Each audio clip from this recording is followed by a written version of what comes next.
मुझे सिर्फ वेजीज खानी चाहिए थी बट अब बन ही रही थी तो मेरा मन कर गया। फैशनिस्टा हो रखी हूँ ना। अब दूसरा जो टॉपिक है वो है पुअर फूड क्वालिटी चॉइसेस। तो मैं फर्स्ट टाइम टेस्ट करने वाली हूँ आंवला जूस। दोस्तों मैं पढ़ रही हूँ ये book fast like a girl जिसका नाम है।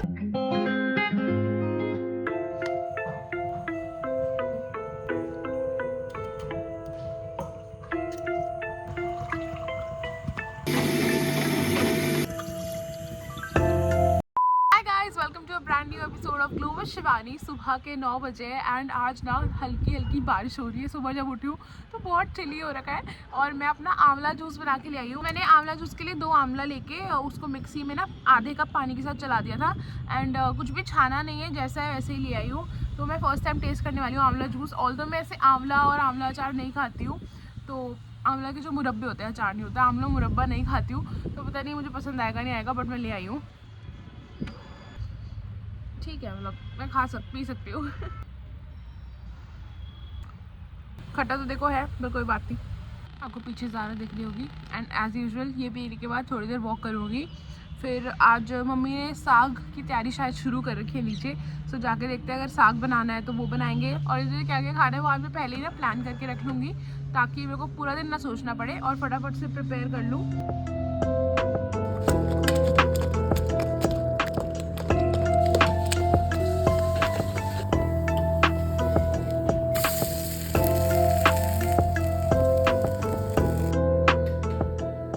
दोस्तों नाश्ता तैयार है, सरसों का साग और मक्की की रोटी। I am going to have 2 rotis क्योंकि बहुत ज़्यादा बड़ी नहीं है, छोटी छोटी रोटी है। दूसरी यहाँ तैयार हो रही है, एक रही ये।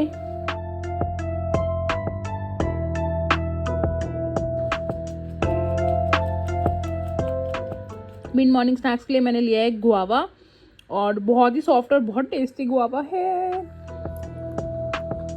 मम्मी काम करिए घर का और फिर गुआवा खाने के बाद मेरी ड्यूटी लगेगी। सो पहले मिड मॉर्निंग स्नैक कर लेते हैं, फिर उसके बाद घर का काम करेंगे। थोड़ा मुझे अपना 1-2 काम है वो करूंगी और आपसे मिलूंगी लंच के टाइम पे। फाइनली मैंने वो कर लिया जो सर्दियों में करना बहुत बड़ा टास्क होता है, हेयर वॉश करना, और ऑफ कोर्स शावर भी ले लिया है। ये टास्क जो हेयर वॉश करना था वो हो गया है। अब चल रहे हैं लंच करने। लंच में आज मैं ना वेजीज जितनी भी मेरे पास रखी है, जैसे कॉर्न रखा है, स्वीट कॉर्न, कैरेट, टोफू, थोड़ा सा टमाटर, ये सब ना मैं अच्छे से सौते कर रही हूँ। तो यहाँ पे मैंने थोड़े से बटर में ना वेजीज सौते होने रख दिया है।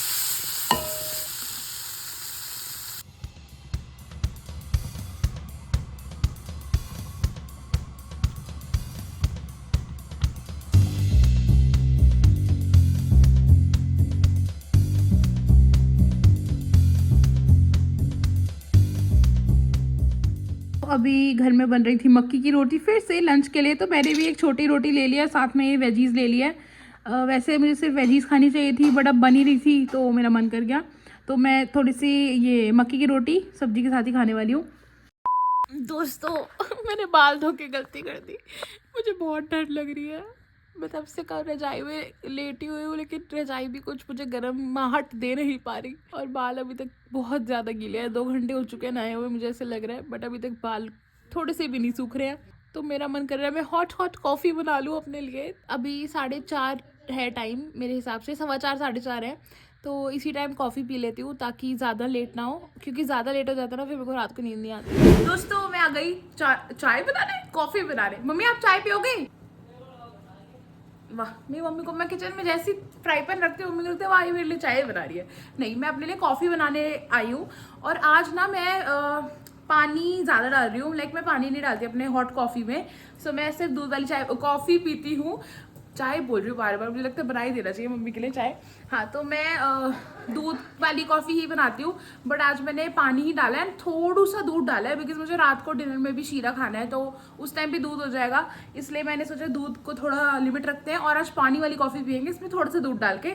मुझे नहीं पता कैसी लगेगी, ऑल तो मैं ब्लैक कॉफ़ी पी चुकी हूँ, मुझे सही लगती है, इतनी ख़राब नहीं लगती, बट ये जो दूध डाला है थोड़ा सा वो पता नहीं कैसा लगेगा, तो ये बना लेती हूँ और फिर मम्मी की चाय भी रख देती हूँ। ये देखिए दोस्तों, आई थिंक कि अगर दूध कम डालेंगे तो कॉफ़ी थोड़ी लाइट भी बनेगी, क्योंकि हैवी हो जाती है दूध वाली कॉफ़ी बहुत ज़्यादा, और एकदम ब्लैक कॉफ़ी पीने का मन नहीं था अभी, तो बहुत ही लिक्विडी सी बना रही हूँ, बट देखते कैसी बनती है।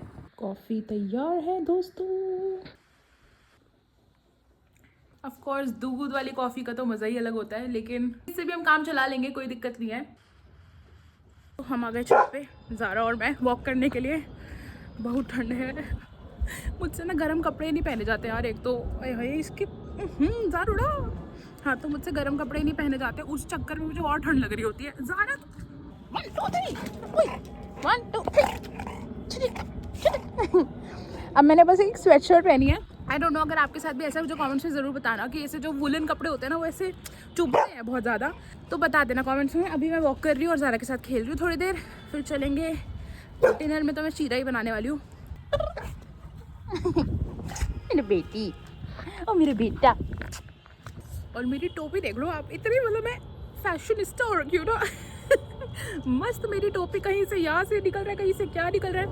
एनीवेज, क्या फ़र्क पड़ता है भाई, ठंड है इस टाइम पे, टोपी मैं पहन सकती हूँ तो मैंने टोपी पहन ली है। दोस्तों, आप भी अपने आप को फुल्ली कवर करके रखना, बाहर निकलो तो बहुत ज़्यादा ठंड है। सो जी, मैं आ चुकी हूँ नीचे वॉक करके। आज मेरा पानी का इंटेक बहुत कम हुआ है, 1 लीटर हुआ है बस। बट सर्दियों में मैं बीच में तो बिल्कुल भी नहीं पी थी, बट चलो ठीक है, आज 1 लीटर हो चुका है। अभी थोड़ा बहुत और पीऊँगी, आधा 1 लीटर सोने से पहले, क्योंकि 11-12 बजे सोऊंगी तो तब तक और पी लूंगी 1 लीटर तो। बट फिलहाल मैं जा रही हूँ डिनर बनाने। डिनर में बनाऊंगी सूजी का शीरा, जो मैंने कल भी बनाया था। अभी 7 बजे है तो वो बनाते हैं। हाँ जी, और अभी मैं ना इंस्टाग्राम पे लाइव भी गई थी, तो बड़ा अच्छा लगा आप लोगों से बात करके। अगर आप मुझे फॉलो नहीं कर रहे हो तो इंस्टा पे फॉलो कर लेना, मैंने डिस्क्रिप्शन बॉक्स में लिंक दिया होगा तीनों पेजेस का, तो वहाँ पे जाके फॉलो कर लेना। दोस्तों, मेरा डिनर अभी रेडी हो रहा है और ये मम्मी और मैं दोनों खाने वाले हैं, पीने वाले हैं सूजी का शीरा।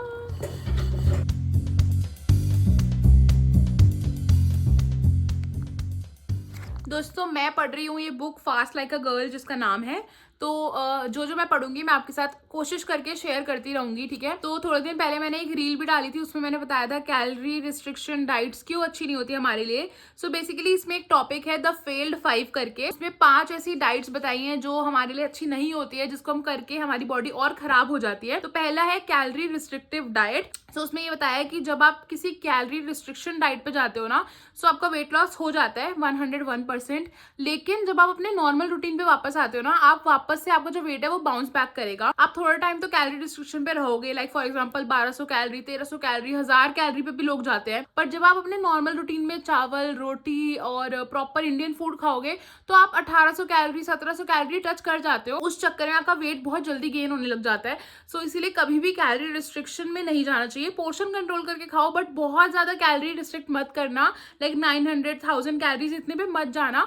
उतना ही खाओ जितना आप बेसिक रूटीन में खाते हो, बट हाँ, धीरे धीरे कैलोरी थोड़ी सी कम कर लो, ताकि आपका जो पोर्शन है वो कंट्रोल हो जाए। अगर 3 चपाती खाते हो तो उसको 2 चपाती कर लो, फिर उसको 1.5 कर लेना, मतलब जितने में आपका पेट भर जाए उतना खाना खाओ, बट बहुत ज्यादा ड्रॉप मत करना कैलोरीज को, इसमें ये बताया है। अब दूसरा जो टॉपिक है वो है पुअर फूड क्वालिटी चॉइसेस। इसका क्या मतलब है, ये बहुत ही इंटरेस्टिंग है। जो रुजुता मैम है ना, उनके भी मैंने बुक में पढ़ा है, इसलिए मुझे उनसे बहुत लाइक रिलेटेबिलिटी लगती है कि भाई वो जो बताती है वो काफी रिलेटेबल और काफी अच्छी चीज है। इसलिए मुझे रुजुता मैम के जो भी प्रिंसिपल्स है वो बहुत अच्छे लगते हैं। अब मैं आपको बताती हूँ सेकंड टॉपिक क्या है। सो सेकंड टॉपिक में बताया है कि 40 years ago the American government declared a war concerned। Basically America में गवर्नमेंट ने बोल दिया था कि अब ना फैट जो चीजें हैं, वो फैटी चीजें हैं, उनको कम कर दो, बंद कर दो, क्योंकि उस टाइम पे 14% रेट था, 14% से भी कम रेट था ओबेसिटी का। जो मोटे लोग होते हैं उनका, हाथ दुख रहा है, कोई बात नहीं। तो गवर्नमेंट ने बोला कि भाई अब जितनी भी फैटी चीजें हैं उनको कम करो, ठीक है। तो लोगों ने फैट फ्री चीजें बनाना शुरू कर दिया, जो कंपनीज है। और आज जो अमेरिका का रेट है, ओबेसिटी रेट, वो 40% के अराउंड है। और बाय 2030 दे आर अज्यूमिंग कि 50% को टच कर जाएगा ओबेसिटी रेट वहां का। तो ऐसा क्यों हो रहा है, क्योंकि गवर्नमेंट ने तो भाई फैट फ्री चीजें बोल दी थी बनाने के लिए, तब भी लोग मोटे क्यों हो रहे हैं। तो उसका मतलब ये है कि जब आप किसी फैट फ्री चीज पे जाते हो, अब एक एग्जांपल देती हूँ, अगर कोई बिस्किट आपको दिखे और उस पर लिखा है फैट फ्री बिस्किट, इसका मतलब ये नहीं है कि आप वो मतलब अपनी डाइट में 10 बिस्किट खा रहे हो, पूरा पैकेट खत्म कर रहे हो। उस पे फैट फ्री लिखा है, लेकिन उसके इंग्रेडिएंट्स पढ़ो, उसमें ढेर सारी शुगर होगी, बहुत सारे लाइक प्रिजर्वेटिव्स, बहुत सारी चीजें होंगी। कोई भी चीज लेने से पहले इंग्रेडिएंट जरूर पढ़ा करो। वो मैं भी लाइक अब बहुत टाइम से पढ़ना शुरू कर चुकी हूँ। मेरे पापा आके झांक रहे थे, मुझे लगा दरवाजा खुला है। हाँ, तो मैं क्या बता रही थी, पापा यार, थैंक्स, बाय। मेरे ना बालों को इग्नोर करना, मुझे पता है बहुत भयंकर लग रहे हैं, बट कोई बात नहीं। आप मुद्दे पे जो मैं बता रही हूँ उस पे ध्यान देना। सो मैं क्या बता रही थी, भूल गई। हाँ, कि किसी भी चीज को खाने से पहले इंग्रेडिएंट जरूर पढ़ा करो। जो सबसे पहले इंग्रेडिएंट लिस्ट में होता है उसका मतलब उसकी परसेंटेज सबसे ज्यादा है, और जैसे जैसे वो आगे आगे लिखा होता है उसका मतलब डिक्रीज होता रहता है जो परसेंटेज होता है। तो फॉर एग्जाम्पल अगर सबसे पहले शुगर लिखा है किसी के इंग्रेडिएंट लिस्ट में तो उसमें सबसे ज्यादा शुगर ही डला हुआ है, इसका मतलब ये हुआ। ठीक है, अब फैट फ्री चीज की बात करते हैं। जब अमेरिकन गवर्नमेंट ने बोला कि फैट फ्री चीजें अब बनानी शुरू कर दो, तो कंपनी ने फैट फ्री बनाया, लेकिन ऑफ कोर्स जो टेस्ट होता है ना वो फूड में हमेशा फैट से ही आता है, चाहे वो बटर हो, घी हो, मतलब जो भी चीज हो। जब आप फैट डालते हो खाने में उसमें टेस्ट बढ़ जाता है। आप घर पे भी चीजें जब बनाओगे उसमें ज्यादा तेल और मसाले डालोगे तो ऑफ कोर्स टेस्ट अच्छा आएगा। कंपनी ने क्या सोचा कि अब भाई फैट फ्री चीजें तो बनानी है लेकिन उसका टेस्ट कम नहीं करना, तो उन्होंने फैट को हटा के चीनी ज्यादा डालनी शुरू कर दी, क्योंकि ऑफ कोर्स शुगर से भी टेस्ट अच्छा हो जाता है। और लोगों ने जब पढ़ा ना कि फैट फ्री है तो उन्होंने वो खाना शुरू कर दिया, लेकिन फैट की जगह वहां चीनी तो आ ही रही थी। अब चीनी का कॉन्सेप्ट इस बुक में क्या बताया है, वो ये बताया है कि जो हमारे पैनक्रियाज होते हैं वो एक हार्मोन रिलीज करते हैं जिसका नाम होता है इंसुलिन। ठीक है, ध्यान से सुनना। बाय द वे, जिनको डायबिटीज होती है, अगर आपको नहीं पता, तो उनके जो पैनक्रियाज होते हैं वो इंसुलिन रेजिस्टेंट हो जाते हैं, वो इंसुलिन बना नहीं पाते, प्रोड्यूस नहीं कर पाते, जितना मुझे पता है। तो अब जो बुक में लिखा है मैं वो बताती हूँ। आपने एक मील खाई, वो मील आपके अंदर गई, पैनक्रियाज हार्मोन रिलीज करते हैं जिसका नाम होता है इंसुलिन। इंसुलिन का काम होता है कि जो खाने में शुगर कंटेंट था वो इंसुलिन लेके जाता है सेल्स तक। ठीक है, सेल्स की एक आउटर लेयरिंग होती है जिसका होता है रिसेप्टर साइड्स, उसको बोलते हैं रिसेप्टर साइड्स, जो सेल को कवर करके रखते हैं। ठीक है, जो खाना खाया, शुगर जो है ऑब्वियसली शुगर तो रिलीज होगी ही, इंसुलिन लेके गया सेल्स तक, ये बेसिक फंडा होता है। बट जब आपने फैट फ्री खाना शुरू किया, उसमें फैट तो नहीं है लेकिन जो शुगर का कंटेंट है वो बहुत ज्यादा डाला हुआ है, तो आपकी बॉडी में जो शुगर के लेवल है वो बहुत ज्यादा जा रहा है। उस चक्कर में इंसुलिन रिलीज हो रहा है, इंसुलिन शुगर को भी लेके जा रहा है, लेकिन इंसुलिन जब लेके जा रहा है तो इतनी भीड़ में जा रही है ना शुगर कि जो सेल्स हैं वो रिस्पॉन्ड करना ही बंद कर देते हैं। इसमें एग्जांपल दिया है, जब आप अपने हस्बैंड को या अपने फैमिली मेंबर को कुछ काम कर ले बोलते रहते हो तो एक टाइम आता है वो सुनना ही बंद कर देता है। तो उसी तरह जब आप इतना शुगर लेवल सेल्स को दे दोगे तो सेल रिस्पॉन्ड करना ही बंद कर देता है। इस चक्कर में जो इंसुलिन और शुगर होता है वो हमारी बॉडी में फैट की तरह स्टोर हो जाता है। आई होप आपको समझ आया हो, मैंने ढंग से समझा दिया हो। नहीं समझ आया तो वापस जाके दोबारा सुन लेना। और मेरा हाथ दुख गया दोस्तों बट हाँ, दोबारा सुनोगे तो समझ आ जाएगा। बाकी इस वजह से जब आप फैट फ्री खाते हो आपको लगता है हम तो फैट फ्री खा रहे हैं, हम फिर भी मोटे क्यों हो रहे हैं, क्योंकि वो इंग्रेडिएंट्स नहीं पढ़े बाबू आपने। उसमें जो इंग्रेडिएंट है वो आपको फैट करेंगे ही, फैटी और करेंगे ही करेंगे। तो जो भी खाओ पोर्शन कंट्रोल करके खाओ, एंड फैट फ्री चीज को तो दूर से ही साइड कर देना, मत जाना उस चक्कर में, क्योंकि फैट फ्री हमारा दिमाग ऐसे चलता है कि एक चीज फैट फ्री है तो हम 3 की जगह 6 खा लेंगे। हाँ जी, नीचे की चाबी चाहिए थी गेट की, मुझे नहीं पता कहाँ है। फिर किसको पता। दोस्तों पापा आ गए थे फिर से कुछ पूछने के लिए, तो मैं क्या बता रही थी, हाँ जब फैट फ्री होता है तो हमारा दिमाग ऐसे होता है कि अरे फैट फ्री है, इसको तो हम खा सकते हैं क्योंकि ये तो सही है ना, मतलब इसमें फैट नहीं होगा। बट शुगर ज़्यादा डली होती है और बाकी प्रिजर्वेटिव्स, मतलब बहुत सारी चीज़ें और भी डली होती है। तो इससे अच्छा कि फैट फ्री खाओ, आप नॉर्मल खाना खा लो, ताकि आपको इतना पता होगा कि भाई ये नॉर्मल है और हमें लिमिट में ही खाना है, तो आप ओवर ईट नहीं करोगे। सो ये बुक में अभी तक मैंने इतना पढ़ा है और मैंने आपको बता दिया, आगे आगे जब पढ़ूंगी तो आपको बताती रहूंगी। और आज का आपको ये ज्ञान जो मैंने शेयर किया है कैसा लगा मुझे कमेंट्स में जरूर बता देना। मुझे भी ज्यादा पता नहीं है, अगर आपको इस टॉपिक के बारे में और पता हो तो वो भी हमें बता देना, क्योंकि मैं भी जितना बुक में पढ़ रही हूँ उतना ही बता पा रही हूँ। बाकी I really want to learn more about fitness, but फिलहाल के लिए इतना ही ज्ञान था आज मेरे पास आप लोगों के लिए। अब मैं जा रही हूँ अजवाइन टी पीने, क्योंकि रात को सोने से पहले आज मैं कोई कैमोमाइल टी नहीं पीऊंगी, आज मैं अजवाइन की टी बनाने वाली हूँ। उसके लिए मैंने 2 कप पानी में एक टीस्पून अजवाइन डाल दी है।